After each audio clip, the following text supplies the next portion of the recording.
아이들이 이제 예배 계속 있는 동안에 지루할지 모르겠어요. 옆에 잘 들고 잘 채우세요. 아이들 설교 다 들었어요. 괜찮아요. 오늘 주 앞에 나오신 여러분들에게 하나님의 특별하신 은혜와 평강이 그리스도 안에서 충만히 임하도록 복 주시기를 주의 이름으로 축복합니다. 우리가 요한복음을 이제 읽기 시작하고 있는데, 요한복음을 읽으면서 특별히 5가지 질문을 마음에 두고 그 답을 찾아보는 일이 굉장히 중요합니다. 요한복음 자체, 다른 성경은 다 그렇긴 하지만 특별히 요한복음은 기술 목적 자체가 철저히 예수 그리스도에 초점이 맞춰져 있습니다. 이제 예수 그리스도가 누구신가 하는 것을 요한복음은 전 복음서를 통해서 계속해서 우리에게 뭔가를 말합니다. 우리는 본문을 통해서 계속 그걸 찾아가게 될 겁니다. 두 번째는 그분께서 하신 일이 뭔가를 우리에게 제시합니다. 그분께서 하신 일은 그분이 누군가와 연결되어 있습니다. 따라서 그분이 누구시며 그런 분이기 때문에 그분이 하신 일은 이런 의미가 있다라고 우리에게 보여주는 이 2가지를 요한복음은 계속해서 말합니다. 그런데 이런 사실을 어떻게 우리가 알 수 있을까라는 알 수 있는 증거를 요한복음은 계속해서 끌어오게 됩니다. 보라 성경에 이르기를, 보라 성경에 이르기를 해서 그리스도가 누구시며 그 하신 일이 무엇인가에 관한 증거를 계속해서 제시합니다. 그리고 특별히 이제 증거하였으니 믿을 거냐 믿지 않을 거냐를 결단을 요구합니다. 요한복음을 읽으면 계속적으로 믿는 자와 믿지 않는 자가 나뉘어지는 현상을 보게 되어져요. 요한복음은 그리스도를 우리에게 전하고 그리고 믿는 자와 믿지 않는 자로 나뉘어지는 현상을 계속해서 본문을 통해서 제시해 줌으로 인해서 복음서를 읽는 우리들 자신들에게도 내가 이 그리스도 앞에서 믿을 것인가 믿지 않을 것인가 어떻게 할 것인가에 대한 선택적 우리의 태도를 믿음을 결정하도록 요구하고 있게 되어집니다. 그리고 나서 믿을 경우에 믿는 자가 당할 복과 믿지 않는 자가 당할 그 불행과 비참함에 대해서 계속해서 말해줍니다. 그러니까 5가지 정도의 주제적인 요소가 있는 것이에요. 첫째는 예수님은 누구신가? 둘째는 예수님이 하신 일은 무엇인가? 셋째, 그 증거는 무엇인가? 넷째, 믿을 것인가 믿지 않을 것인가?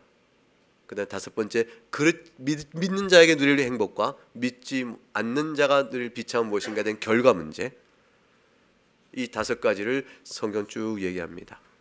그 맥락에서 1절부터 실제로 얘기가 되어진 것이에요. 1절과 2절은 바로 예수님이 누구신가에 대한 증언을 하고 있는 것입니다. 1절과 2절 말씀 같이 읽어보죠. 시작. 태초에 말씀이 계시니라. 이 말씀이 하나님과 함께 계셨으니 이 말씀은 곧 하나님이시니라. 그가 태초에 하나님과 함께 계셨고, 예수님이 누구신지를 1절과 2절에서 말씀합니다. 첫째는 뭐냐면 태초에, 즉 세상이 있기도 전에 그는 이미 계신 분입니다 라고 말합니다. 누구신가를 좀 말해주고 있는 거죠. 따라서 그분은 완전한 하나님이라고 얘기하시는 거예요. 완전한 하나님이시니 성부 하나님과 동일한 분이시라고 말합니다. 신성에 있어서 동일하시다라는 것이죠. 그러나 성부 하나님과 신성에 있어서는 동일한 완전한 하나님이시지만 그 성부 하나님과 함께 계시다라고 말함으로 인해서 성부 하나님과는 구별되는 분이시다라는 사실을 말해줍니다. 이 예수님 누구신가에 대한 아주 중요한 아주 강력한 선언을 합니다. 완전한 하나님이시오, 그러나 성부 하나님과 구별된 분이시오, 태초에 만물이 있기 전에 이미 계신 분이시오.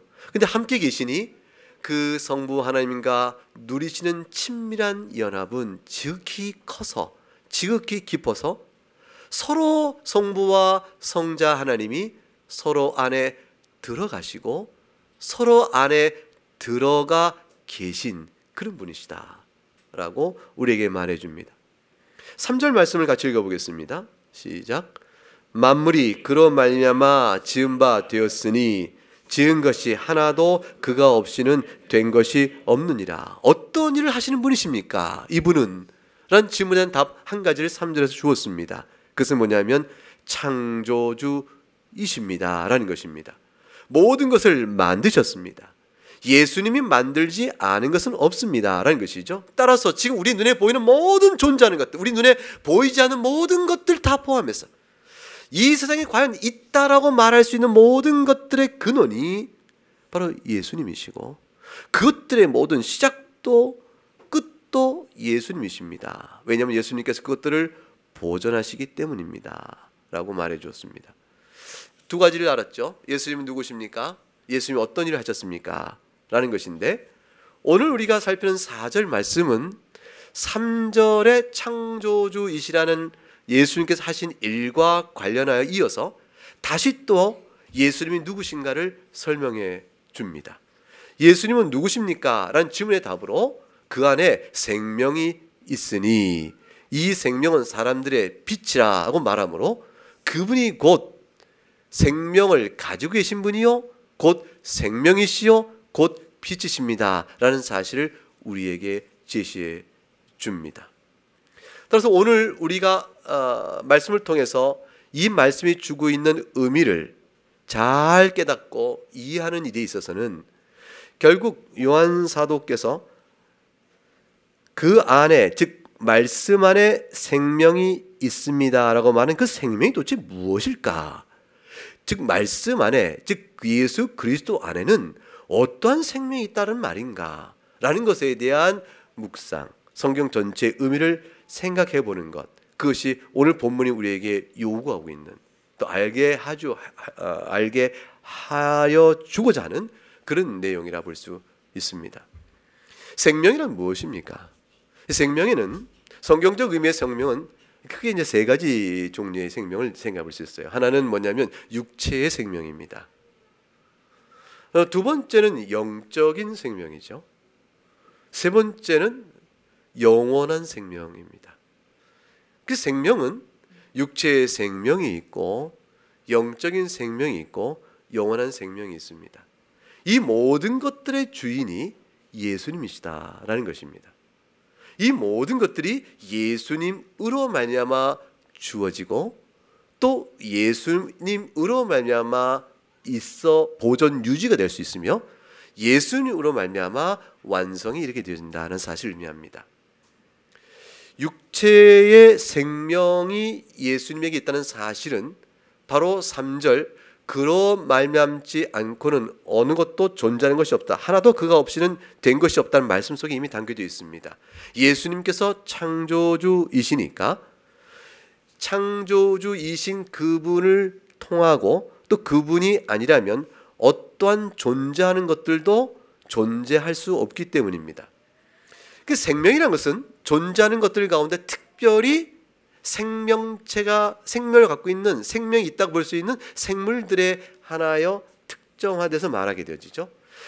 예수님은 창조주니까 생명이 있는 것들이나 생명이 없는 것들, 그러니까 생물이든 생명 있는 생물이든 생명은 없는 무생물이든 모든 것들은 다 하나님이 지으신 것이죠. 산과 바다 이런 것들은 그 자체가 생명은 없는 겁니다. 그러나 산에 살고 있는 생물들이 있고 바닷속에 살고 있는 생물들이 있습니다.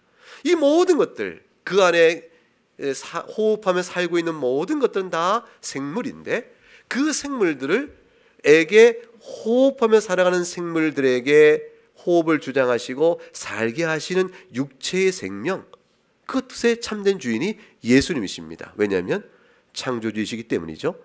그래서 히브리서 1장 3절은 이렇게 말씀을 증언해 놓고 있어요.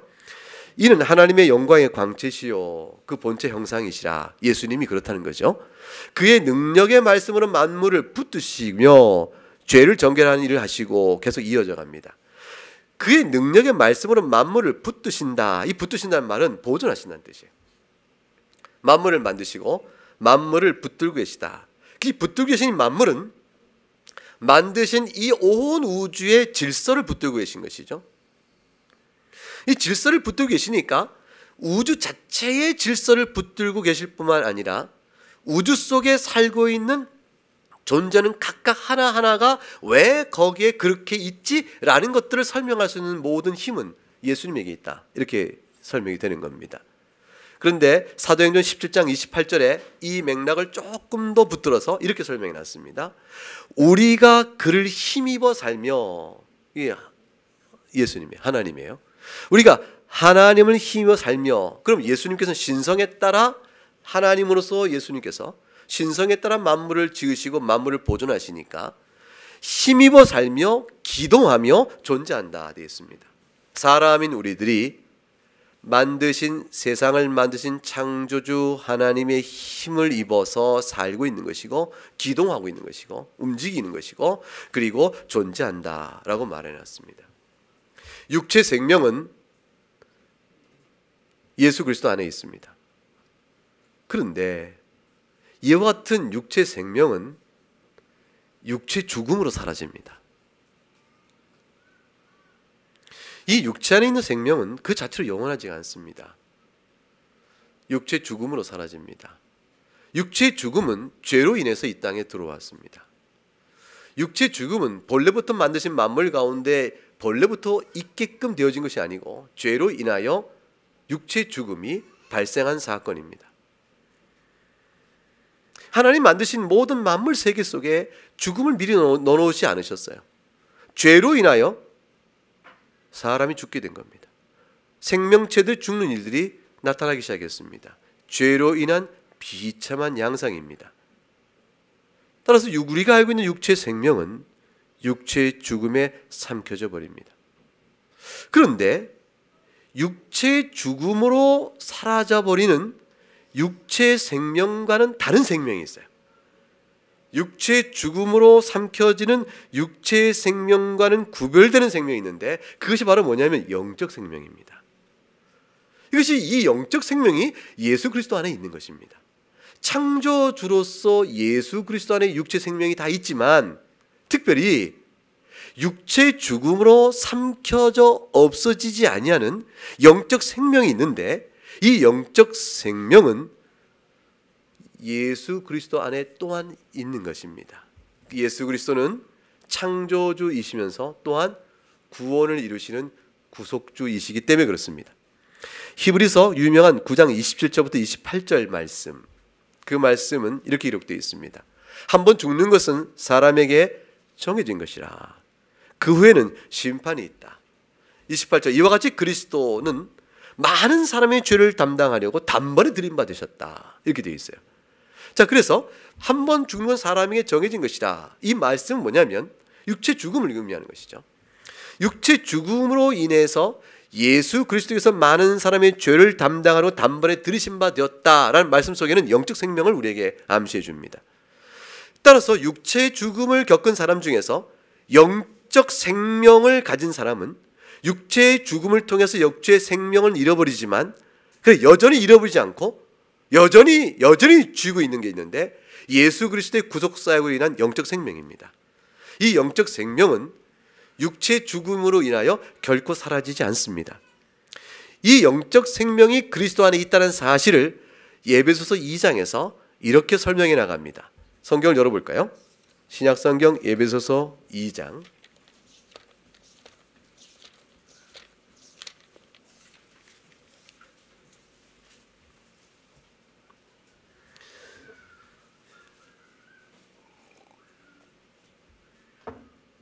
에베소서 2장 1절부터 6절까지 말씀인데 우리 한 목소리로 같이 6절까지 같이 읽어보겠습니다. 시작. 그는 허물과 죄로 죽었던 너희를 살리셨도다.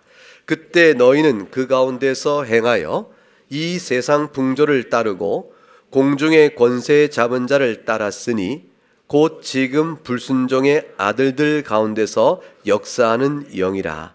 전에는 우리도 다 그 가운데서 우리 육체의 욕심을 따라 지내며 육체와 마음에 원하는 것을 하여 다른 이들과 같이 본질상 진노의 자녀이었더니 긍휼이 풍성하신 하나님이 우리를 사랑하신 그 큰 사랑을 인하여 허물로 죽은 우리를 그리스도와 함께 살리셨고 너희는 은혜로 구원을 받은 것이라. 또 함께 일으키사 그리스도 예수 안에서 함께 하늘에 앉히시니. 이 말씀을 잘 보시기 바랍니다. 1절에 보게 되면 너희는 죽었던 자라 하기 말합니다. 죽었던 자라, 허물과 죄로 죽었던 자라. 아직도 육체의 생명 가운데는 살고 있습니다. 육체의 죽음을 보지 않고 있는 자들에게 너희는 허물과 죄로 죽었던 자라. 그럼 무슨 죽음을 죽었던 자라는 뜻입니까? 영적 죽음입니다. 그러니까 우리가 한 생각할 수 있죠. 아하, 육체의 생명을 살고 있을 때라도 영적인 죽음을 겪고 있는 자들이 있구나. 이걸 기억해야 합니다. 육체의 생명이 살고 있다 하더라도 영적으로는 죽은 자들이구나. 그런 자들 가운데서 육체의 생명이 살고 있는 어느 때에 영적인 생명을 주시는 일이 너에게 나타났다는 사실이에요. 그래서 육체적으로 살고 있으나 영적으로 죽은 자 가운데서 육체적으로 살고 있으면서 영적으로 산 자가 되어집니다. 그렇게 영적으로 산 자가 되어지면 육체적 생명이 사라져버려 육체의 죽음을 당할지라도 그때 이미 살아난 영적 생명은 계속해서 살아나지게 됩니다. 오늘 본문에 2장 1절에 허물로 죄로 너희는 죽었다. 영적으로는 이미 죽은 자였으나 너희를 살리셨도다 해서 영적 생명을 우리에게 말합니다. 어떤 자가 영적으로 죽은 자입니까? 2절에 세상 풍조를 따르며 공중권세 잡은 자 곧 마귀를 따르고 불순종의 아들 곧 마귀와 귀신들을 좇고 그들 가운데 역사하는 영에 따라 사는 자들이죠. 전에는 다 그 가운데, 그럼 우리에게 어떤 이런 현상이 나타나면 육체의 욕심을 따라 지내는 현상이 나타나고 육체와 마음이 원하는 것을 하나님 뜻에 거슬림에도 불구하고 그대로 정욕했다 하는 일이 생겨나서 하나님 앞에 순간 하나님이 혐오하는, 하나님이 미워하시는 그런 극악의 죄를 서슴없이 범하니 본질상 이들이야말로 하나님의 영원한 진노를 받는 자녀가 되었다. 이런 상태에 있는 모든 자들이 원죄 아래 있는 자들이요, 영적으로 죽은 자가 된 겁니다. 육체 가운데는 기운이 펄펄 나고 육체적으로는 세상에서 생명과 강력한 능력을 자랑하고 모든 세상에서 모든 것을 가진 자로 아무리 자기 영광을 자랑해도 영적으로는 죽은 자입니다. 그런데 그런 자들 가운데서 4절에 긍휼이 풍성하신 하나님이, 하나님 앞에 긍휼이 풍성하신 말이 붙은 것은 이런 자들 가운데서 5절에 살리셨고 그리스도와 함께 살리시는 이 놀라운 은혜를 베푸셨는데 그 이유는 오직 하나님의 긍휼뿐입니다. 긍휼이라는 것이 무엇입니까? 아무런 도움을 구할 길 없는 자를 불쌍히 여겨서 이렇게 도움을 줄 때 그걸 긍휼이라 그러는 것입니다. 하나님께서 도울 길 없는 죽은 우리들을 오직 우리를 사랑하셔서 그 큰 사랑으로 인해서 죽은 우리를 그리스도와 함께 살리셨습니다. 살리셨을 뿐만 아니라 6절 그리스도 예수 안에서 함께 하늘에 앉혀버리셨습니다. 하늘에 앉혔다는 말은 예수 그리스도와 함께 왕노릇한다라는 뜻이에요. 이 놀라운 은혜를 주셨다라고 말합니다. 이 영적 생명입니다. 이 영적 생명은 그러니까 보세요. 너희를 그리스도 예수 안에서 함께 하늘에 앉히셨다는 말은 결국 우리가 육체의 죽음을 당할지라도 영적 생명 얻은 자는 육체 죽음 뒤에도 여전히 살아있는 자로 살아있다는 뜻을 의미합니다. 살아있을 뿐더러 하나님의 보호자 우편에 계신 그리스도와 함께 하늘에서 먼저 부름받은 모든 성도와 함께 승리한 성도, 영광스러운 승리한 성도로 그리스도께서 행하신 모든 교회를 향한 통치를, 교회를 다스리시는 그리스도의 영의 역사를 옳도다, 맞도다, 합당하도다 찬송하는 일에 우리가 힘을 쓰게 된다 그 말입니다. 영적 생명 얻은 자가는 말할 수 없는 큰 복입니다. 그래서 이것이 바로 요한계시록에 가게 되면 첫째 부활을 누리는 자들에게 주어지는 은혜라 이렇게 말합니다. 요한계시록 20장을 한번 가보겠습니다.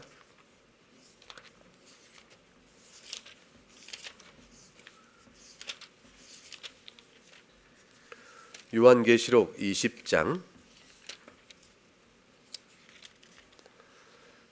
4절로 6절까지 말씀, 4절로 6절까지 말씀을 한 절씩 나누어서 읽고 끝절은 같이 읽겠습니다. 또 내가 보좌들을 보니 거기에 앉은 자들이 있어 심판하는 권세를 받았더라.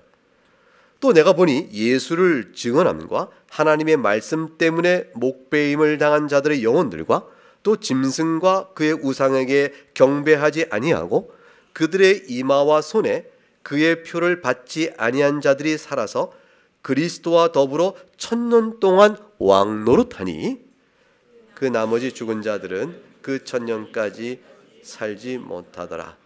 이는 첫째 부활이라. 6절 같이 읽습니다. 이 첫째 부활에 참여하는 자들은 복이 있고 거룩하도다. 둘째 사망이 그들을 다스리는 권세가 없고 도리어 그들이 하나님과 그리스도의 제사장이 되어 1000년 동안 그리스도와 더불어 왕노릇하리라. 이 말씀을 잘 보시기 바랍니다.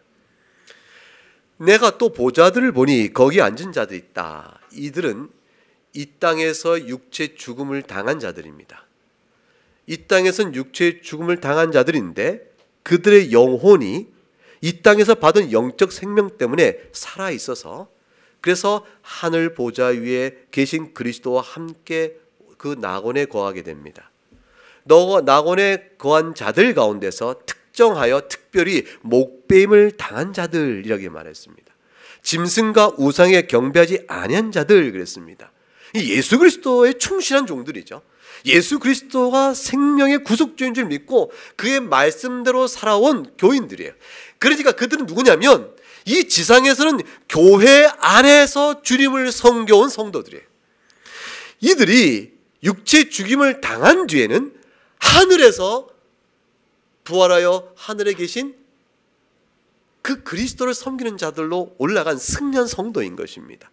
이 땅에서 교회 안에서 전투하는 성도로 살던 그 성도들이 이제 육체 죽음을 당했으나 영적 생명 그대로 낙원에가 승리한 성도로 살아가는 바로 그들을 가리키는데, 그들을 가리켜서 뭐라고 말하냐면 그리스도와 더불어 1000년 동안 왕노릇한다 되어 있어요. 예수님이 왕이시니 그리스도와 함께 있으므로 그리스도께서 베푸신 구원의 사역과 그의 교회를 향한 통치 사역에 이들이 함께 참여하며 영광을 돌리며 있는 것이에요. 올소이다. 그리스도께서 우리가 지상에 있을 때 바로 교회를 말씀으로 다스렸으니 우리의 왕 되신 그리스도께서 교회를 다스린 그 은혜를 입어서 우리가 인생 가운데 나그네 신앙길을 잘 감당하다가 오늘에 이르러 이제 그리스도와 함께 영광 중에 승리한 성도로서 주와 함께 낙원에 거하니 지금도 때가 될 때까지 그의 말씀으로 지상에 있는 교회를 다스리시는 그리스도의 왕적 통치는 옳습니다 하고 찬양하는 자들, 그 찬양의 모양을 가리켜서, 그 경배의 모양을 가리켜서, 그 기쁨을 가리켜서 왕 노릇한다라고 말하는 것입니다. 그게 영적 생명 누린 자의 지금의 모습이에요.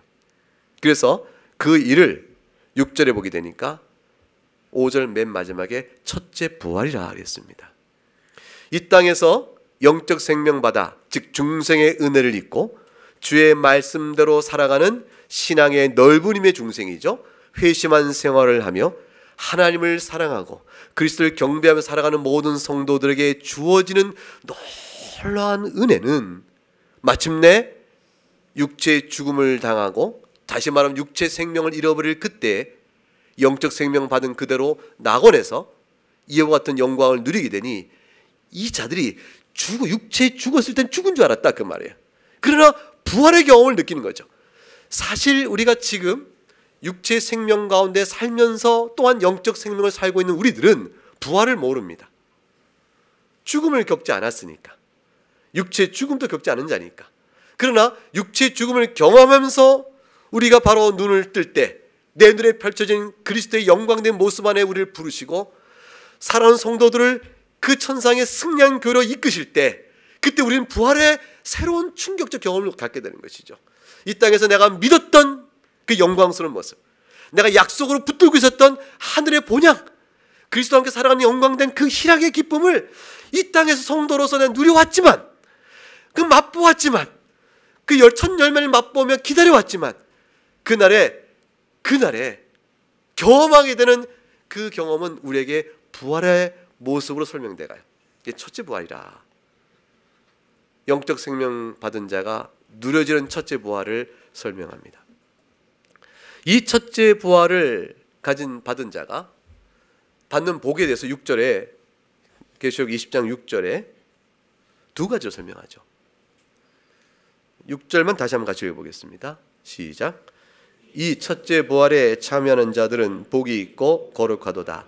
둘째 사망이 그들을 다스리는 권세가 없고 도리어 그들이 하나님과 그리스도의 제사장이 되어 천년 동안 그리스도와 더불어 왕 노릇하리로다. 두 가지인데 뒤에 것부터 보게 되면 도리어 그들이 하나님과 그리스도의 제사장이 되어, 이 말은 무슨 말이냐면 하나님과 그리스도를 섬기는 예배자가 된다는 뜻이에요.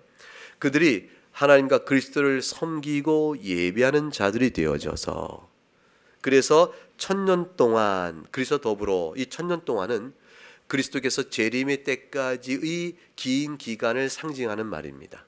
물리적으로 한 해, 두 해 카운트해서 천년 이렇게 채워지는 기간이 아니고 주님께서 다시 오셔서 이루실 그 재림의 때까지의 그 긴 기간을 천년 동안 그럽니다. 그럼 재림하게 되면 어떤 일이 우리에게 벌어집니까?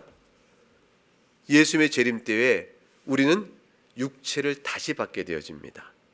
새로운 육체를 입게 돼서 부활의 영광을 입게 되어지죠. 이 부활이 뭐냐면 내가 죽었으나 영으로 영적 생명 때문에 살아서 낙원의 주를 배우는 부활이라고 말할 수 있는, 육체 죽음을 죽으면서 나는 간다라고 이렇게 죽었노라 했는데 죽는 그 순간에 성도가 바로 나를 영접하신 주님의 품 안에 들어가 살아있음을 경험하는 이 영적 생명의 새로운 경험, 영적 생명의 실제적인 경험, 영적 생명의 완전한 경험, 성화를 이루는 교우가 이제 완전 영화를 누리게 된 그 충격적 기쁨, 이 땅에서 죄와 싸워갔던 슬프고 고단한 싸움을 완전한 승리로 누리는 그 희락, 그것이 나에게 부활이다 라고 느꼈던 그 첫째 부활의 그 기쁨을 육신을 새롭게 있게 됨으로 해서 다시 살아난 둘째 부활의 큰 기쁨을 잊게 되는 것이에요. 그때 일이 있게 되어져요. 그때까지의 기간을 천년 동안이라 말하면서 우리가 영적 생명 받은 자가 누릴 행복을 의미합니다.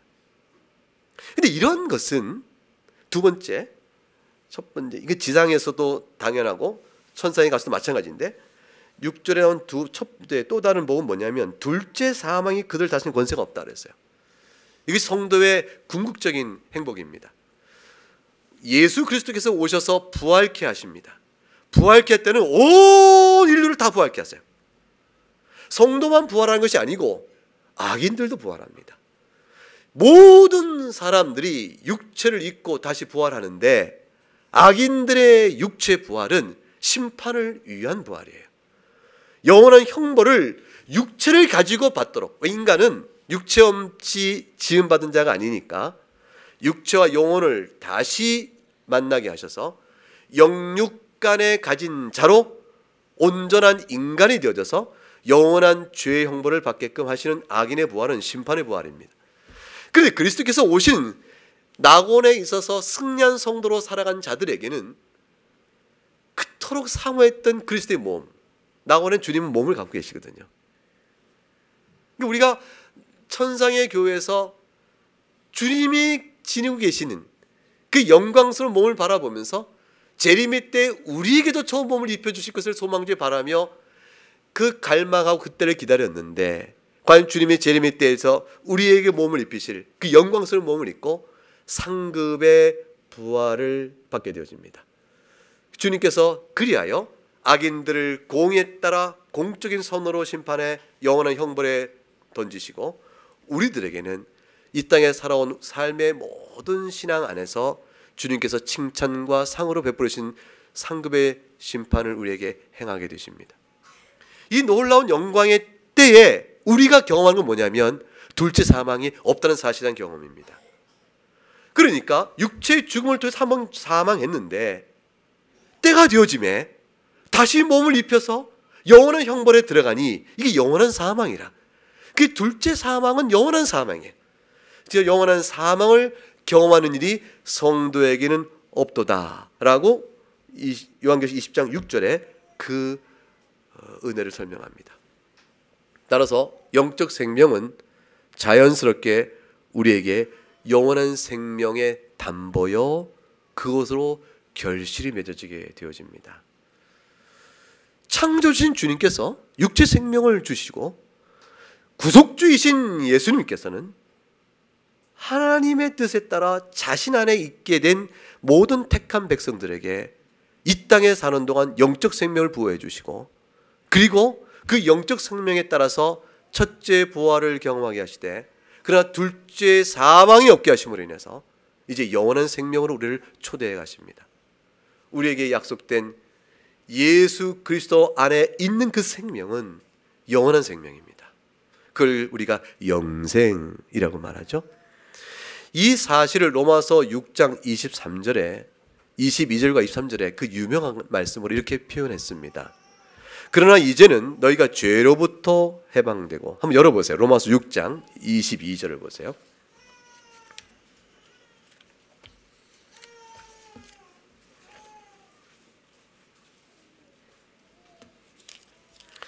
로마서 6장 22절과 23절 두 절을 같이 읽어보겠습니다. 시작. 그러나 이제는 너희가 죄로부터 해방되고 하나님께 종이 되어 거룩함이 이르는 열매를 맺었으니 그 마지막은 영생이라. 죄의 삭은 사망이요 하나님의 은사는 그리스도 예수 우리 주 안에 있는 영생이니라. 여러분 성경 말씀을 믿으세요? 이 성경 말씀이 진리입니다. 너희가 죄로부터 이제는 해방되어졌다. 예수 그리스도 믿는 자에게 주시는 놀라운 축복입니다. 하나님의 약속입니다. 절대로 변치 않으십니다. 확실한 이 약속 위에서 우리가 예수님을 믿고 죄에서 해방됩니다. 여러분 여기에 여러분의 좁은 지각을 동원하여 판단하여 어떻게 착하게 살지 않은 사람이 평생 악을 행하다가도 예수를 믿는다고 죄를 회개하고 고백하고 믿으면 어떻게 죄에서 해방되고 죄의 사함을 받습니까? 이건 불합리합니다 라고 말하는 이치를 따져서 예수를 거부하면 그건 스스로 하나님의 지혜와 하나님의 선하심에 대한 판단적으로 쓰는 것이죠. 여러분 왜 하나님께서 악인이라도 구원하실까요? 회개하면 평생 악에 있던 사람이라도 마지막으로 돌이켜 회개하면 왜 그를 구원하실까요? 하나님 왜 그러실까요? 선악간의 공의로운 판단이 없으셔서 그러실까요? 아닙니다. 만일 우리의 살아가는 행실대로 죄값을 물으면 아무도 살 자가 없기 때문에 그러신 거예요. 만일 선악간에 우리의 행실대로 죄값을 물으시고 우리의 선악간의 행실대로 생명을 주겠다고 하시면 아무도 살 자가 없는 것이에요. 우리 가운데 의인이 아무도 없으니까. 어려서부터 주를 믿고 살아올서 부르심을 받은 자는 그 주님 주신 영적 생명을 일찍부터 받았기 때문에 평생에 사는 동안 하나님을 알고 살아가는 지극한 인생의 행복감을 누리게 됩니다. 그래서 그것을 없이 늙어서 비로소 예수의 복을 만난 사람은 평생에 죄 가운데 있었지만 늙어서도 주님을 만나게 된 사람, 그로 인해 생명은 어때? 그 한 인생이 죄 중에 쩌든 인생이 되어버리고 말아요. 어느 인생 선택하시겠습니까? 어려서부터 주를 알고 말씀 앞에 살아가며 교회 안에서 성도로 살아가는 이 행복을 버리고 마음껏 죄 짓다가 늙음하게 한번 예수 믿는 은혜 입어서 예수 구원받는 그게 더 나은 인생이라 그 인생 선택하시겠어요? 죄 중에 있는 사람은 그 인생이 더 쓸만하다 싶어요. 그러나 구원의 은혜를 본 사람은 그 인생은 못 살 인생이라 합니다. 태중부터 주님 나를 불러주세요. 어려서부터 주님 나를 불러주세요. 믿음의 가정에 태어난 사람은 한평생 살면서 마지막에 뭐냐면 이 고백을 하죠. 주께서 나를 지극히 사랑하셔서 모태에서부터 나를 기억하시고 내가 숱한 죄 중에 주를 거슬려 신앙을 거부하고 내가 교회 가르침에 불순종할 때라도 주님은 끝까지 나를 붙드셔서 마침내 한평생 동안 믿음의 길로 나를 붙드셔서 참 감사합니다. 어려서부터 신앙생활을 신실하게 한 범생들이 있죠. 그 범생들이 이렇게 얘기할 수 있죠. 나는 어려서부터 주의 말씀에 훈도에 순종했고, 그러나 사실은 내 마음에 주의 법도를 이해하여 순종한 것이 아니라 종교적 규율로 순종하였기에 내 마음에 저항은 있었으나, 그러나 그 저항하는 마음으로 순종해온 나의 불신앙적 예배도 주님은 참아주시고 책하지 않으시고 끝내 나에게 복음을 깨닫게 하셔서 나를 오늘에까지 신앙으로 지켜주셨습니다. 이 고백을 하게 될 거예요. 이거는 믿음의 가정에 있는 사람들에게 자연스러운 절차예요. 나면서부터 모태신앙이라 해서 신앙생활을 하다가 평생 복음을 깊게 깨달아서 항상 사물 같은 신앙으로 살아왔다. 이게 특별한 사람들이에요. 보통 한 번씩 삐뚤빼뚤합니다. 그러면서 알게 됩니다. 믿음의 은혜로 나를 보호하셨으나 나는 그리하였으나 그러나 주님은 끝내 나를 이 보호 가운데 한평생 묶어두셨습니다. 고백하게 되어져요. 결국은 그리스도와 나의 주님으로 받아들이는 귀한 은혜를 경험하게 됩니다. 압니다. 그러나 생각하니 믿음 안에 산 내 인생이 실로 복되구나. 죄 중에 마음껏 살다가 나중에 피로 돌아온 사람의 인생의 비참함과 불쌍함을 보게 되는 겁니다. 죄 가운데 사는 인생이 절대 향기가 나지 않습니다. 썩은 내가 나죠. 순간의 방탕함과 방황과 거부와 저항의 심리는 만족할지 모르지만 영적으로는 항상 기근이요, 메마름이요, 갈등이요, 괴로움이에요. 그걸 스스로 알아요, 한편으로. 그러나 그렇게 살아가는 타성 안에 자기를 내던지고 마는 것이죠. 그러다가 주의 은혜로 돌아오는 겁니다. 삭개오가 십자가에 달린 죽은 강도가 자기 인생을 기뻐할 리가 없는 거죠.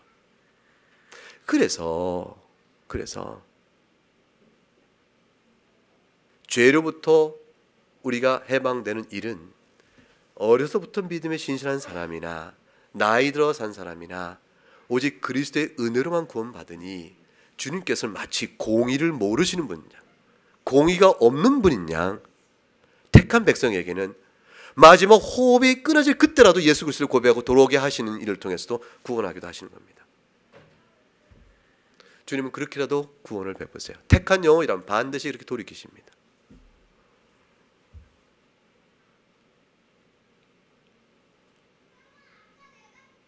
심령 안에서의 돌이키는 고백이 때때로는 언어로 표현하지 못할 때라도 그 심령 속에 바꿈을 주소라도 주님은 그의 영혼을 잃어버리지 않고 붙들어내십니다. 그 영원한 생명을 우리에게 주십니다. 그래서 로마서 6장 22절에 너희가 죄로부터 해방되고 하나님께 종이 되어 거룩함 이룬 열매를 맺었으니 이제 성도로서 영적 생명의 증거가 나타났다는 뜻이에요. 그래서 이 말은 뭐냐면 영적 생명을 가진 자의 복입니다.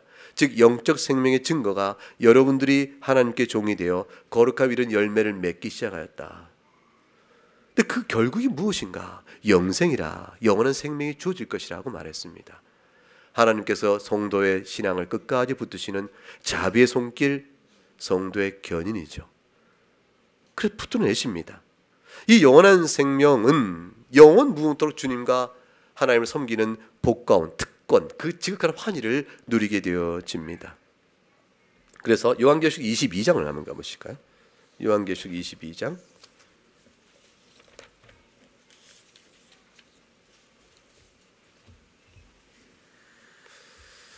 1절부터 5절까지 말씀 같이 한번 읽겠습니다. 시작. 또 그가 수정같이 맑은 생명수의 강을 내게 보이니 하나님과 및 어린 양의 보좌로부터 나와서 길 가운데로 흐르더라. 강 좌우에는 생명나무가 있어 12가지 열매를 맺되 달마다 그 열매를 맺고 그 나무 잎사귀들은 만국을 치료하기 위하여 있더라. 다시 저주가 없으며 하나님과 그 어린 양의 보좌가 그 가운데 있으리니 그의 종들이 그를 섬기며 그의 얼굴을 볼 터이요 그의 이름도 그들의 이마에 있으리라. 다시 밤이 없겠고 등불과 햇빛이 쓸데없으니 이는 주 하나님이 그들에게 빛이심이라. 그들이 세세토록 왕노릇하리로다. 얼마나 복된 말씀인지 모릅니다. 이것이 우리가 누리게 될 영원한 생명에 대한 묘사입니다. 맑은 생명수강을 보입니다. 생명수강은 어디서부터 물 근원지를 갖고 있어요? 하나님과 어린 양의 보좌입니다. 즉 말씀 안에 생명이 있는 것입니다. 그 강 좌우에 생명나무가 있어 그 날 달마다 열매를 맺고 그 생명은 만국을 치료하니 온 세상 가운데 임한 저주에서의 해방입니다. 저주에서부터 해방이요 저주로 인한 비참함에서 해방이 되고 노임을 받는 것입니다. 그래서 3절에 다시는 저주가 없다 그랬습니다. 그 저주가 없는 인생은 하나님과 그 어린 양의 보좌를 향하여 어린 양을 향하여 그의 종들 주의 모든 백성이 그를 섬길 때에 4절에 지극한 하나님과 화평의 교제가 이루어집니다. 그의 얼굴을 보는 것이요 그의 이름이 그들의 이마에 있으니 이게 에덴에서 타락 전에 누렸던 하나님과의 사귐이요 교통이요 교제요 화평의 화목의 그 모든 것보다 더 큰 것, 그 완전함을 좋게 누리게 되어집니다. 그래서 영생은 하나님과의 막역한 사귐의 질적 성격을 갖습니다. 영생은 시간적으로 단순히 무궁하다는 걸 넘어서서 그 삶의 성질이 무엇입니까? 그러면 하나님과의 지극한 사귐입니다 라는 것입니다. 그래서 다시 밤, 등불, 햇빛 쓸 데 없겠고 그리고 밤도 없겠고 주 하나님이 그들에게 빛이시미니 그 다음 중요하죠. 세세토록 왕노릇이라. 영원 무궁한 영원한 생명을 우리에게 주십니다. 이 생명이 어디에 있습니까? 말씀 안에 있다. 예수 그리스도 안에 있다는 것입니다. 예수 그리스도 안에는 우리 영원한 생명이 있는 것이에요. 이 영원한 생명은 이미 여러분들에게 약속된 바요. 여러분의 지금 작동할 성령께 주신 생명력이요. 여러분이 말씀에 반응하는 뜨거운 심령이요. 여러분이 예수님 앞에 고백하고 나오고 그의 은혜를 찬미하는 여러분의 모든 진실한 고백을 움직이고 활동케 하는 그 원리, 그 작용력, 여러분이 누리고 있는 영적 생명입니다. 여러분의 마음속에 그 생명이 지금 있는 것입니다. 이 영적 생명을 갖고 있는 자들에게 영원한 생명이 주어집니다. 이 얼마나 벅찬 말씀인지 알 수가 없어요. 이 사실을 가장 친근하고 가장 모든 사람이 다 알게 설명해 준 말씀이 요한복음 3장 16절입니다. 그 사랑하는 말씀. 외우시면 같이 한번 읽어볼까요? 시작. 하나님이 세상을 이처럼 사랑하사 독생자를 주셨으니 이는 그를 믿는 자마다 멸망하지 않고 영생을 얻게 하려 함이라. 이 말씀이 그 안에는 생명이 있으니 이런 말씀과 같은 뜻입니다. 성경 전체가 우리에게 주고자 하는 복음의 요체요 본질인 것입니다. 요한복음 4장 14절에 내가 주는 물을 마시는 자는 영원히 목마르지 아니하리니 내가 주는 물은 그 속에서 영생하도 솟아나는 샘물이 되리라 하셨습니다. 요한복음 6장 35절에 예수께서 이르시되 나는 생명의 떡이니 내게 오는 자는 결코 다시 줄이지 아니할 터이요 나를 믿는 자는 영원히 목마르지 아니한다 그랬습니다. 영원한 생명을 주시는 생명의 떡, 그분이 예수 그리스도입니다. 이 생명은 오늘 4절에 사람들의 빛이라 그랬습니다. 이 사람들의 빛이란 것은 사람들이 가지고 있는 빛일 수 있습니다. 본래 육체 생명이 그리스도께 주시는 것이고 타락 전에는 거룩하고 실로 진리 가운데 있으며 참 아름답게 지음을 받았기 때문에 아담과 하와는 하나님의 영광을 바라보면서 하나님을 섬기며 하나님께 불순종하지 않을 수 있는 그런 축복된 상태로 지음받았습니다. 그에게는 어떤 의미에서 영적 생명이 있는 것과 같은 것입니다. 그런데 그런 의미에서 이 말씀 안에 있는 생명이 사람들에게 주신 빛이었습니다. 근데 아담과 하와가 타락함으로 그 빛을 잃어버립니다. 그리고 밝은 빛은 어둠으로 바뀌고 창백해지고 죄로 앞면에 죄가 드러나게 되어졌습니다. 결국 에덴에서 쫓김을 받는 아담과 하와는 그 이후의 후손들에게 원죄를 물려주게 되어졌고, 원죄를 물려받은 후손들은 유전받은 전이받은 부패한 성품에 따라 끊임없이 죄를 양산하는 자들이 되고 만 것입니다. 그런데 예수님께서는 또한 구속주이시기 때문에 사람들을 향하여 그 생명의 빛을 비추십니다. 그 영적 생명의 빛을 비추시는 것이죠. 비추인 그 빛을 받는 자가 있고 그 빛을 받지 못하는 자로 믿음의 반응이 나누게 되어집니다.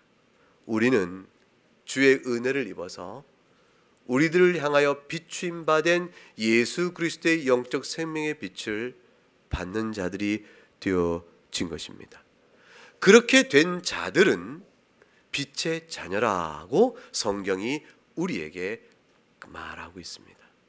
그래서 요한복음 5장 8절에 너희는 전에는 어둠이었더니 이제는 주 안에서 빛이라, 빛의 자녀들처럼 행하라고 말씀합니다.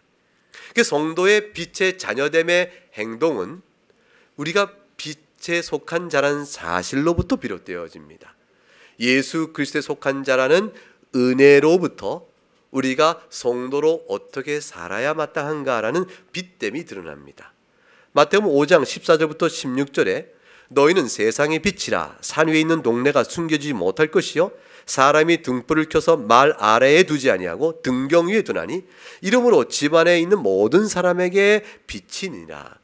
이같이 너희 빛이 사람 앞에 비치게 하여 그들로 너희 착한 행실을 보고 하늘에 계신 너희 아버지께 영광을 돌리게 하라 할 때 너희 빛을 보고, 너희 빛은 곧 착한 행실이 아닌 이 착한 행실은 단순한 도덕적 윤리적 행실이 아닙니다. 우리 안에 이미 들어온 빛, 죄와 허물로 죽은 자가 아니요 그리스도의 은혜로 받은 빛, 영적 생명의 빛을 가진 자는 이 영적 생명의 빛에 따라 드러나는 열매, 즉 성화적 열매가 있는데 그것을 가리켜서 착한 행실 이렇게 말한 겁니다. 하나님이 보시는 선함이란 것은 그리스도의 은혜에 감사하여 그 앞에 드려지는 순종을 가리켜서 선하다 이렇게 말씀하시죠. 우리가 세상에 빛된 것은 그리스도의 은혜 때문인 것이요, 은혜로 인해 그리스도가 우리 안에 와 계시기 때문이요,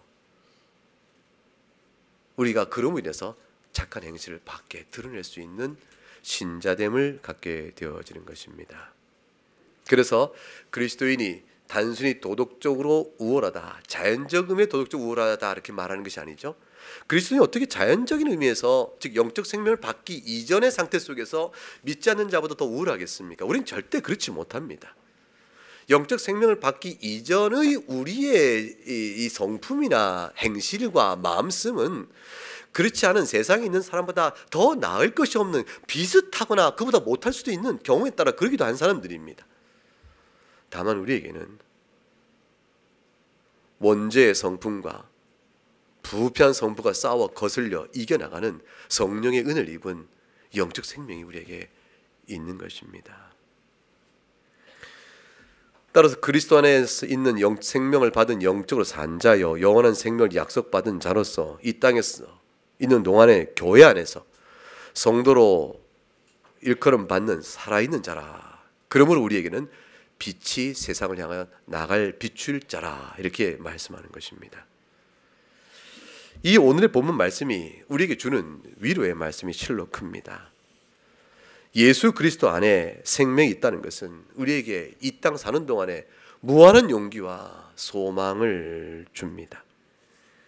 어차피 육체 가운데 사는 이 세상은 주님께서 이 세상의 저주를 완전히 씻어버린 새 땅을 열어주실 때까지는 절망과 좌절과 아픔과 탄식과 한숨과 눈물, 병든 것, 죽는 것이 그치지 않습니다.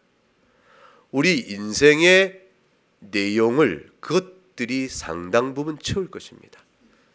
그래서 인생은 누구에게나 수고와 슬픔뿐이라고 성경이 말씀하고 있는 겁니다. 그리고 이 세상에서 의미를 두고 열심히 살아보고자 세상의 영광과 좋은 것을 취해도 그것이 취해도 잠깐이요 결국은 헛되다라고 우리에게 말씀해 줍니다. 이러한 인생을 성도도 살게 됩니다. 예수 안에 누린 생명이 도대체 뭔가? 예수 안에 생명이 나의 인생을 어떻게 또 활력 있고 기쁘고 소망과 즐거움으로 왜 꽉 차게 안 해주실까? 예수님 믿어도 성도로 살아도 왜 인생은 이렇게 힘들까? 라는 질문이 우리 앞에 있을 수 있게 되어집니다. 그러나 내 안에 주신 바 된 소망이 뭔가를 보라 그러시죠. 예수 안에 생명이 있다. 이 말씀을 꽉 붙들어야 합니다. 이 생명은 우리의 좌절과 슬픔과 절망의 가장 궁극적인 절정, 그것이 뭐냐면 죽음인데 그 죽음을 이겨버리는 것입니다. 왜냐하면 생명이기 때문입니다. 죽음은 그리스도 안에서 멸망을 당하는 것이지 그리스도가 죽음에 의하여 삼킴받고 멸망하는 것이 아닙니다. 그리스도께서 죽음을 멸망시킵니다. 죽음은 그리스도를 멸망시키지 못합니다. 그리스도 안에 있는 생명을 받은 우리들은 죽음을 그리스도에 인하여 이기는 자들인 것이지 죽음에서 굴복되는 자들이 아닙니다. 우리는 그리스도 안에서 영적 생명을 누리고 그래서 한 인생 사는 동안 성도로 교회 안에서 사는 것이요.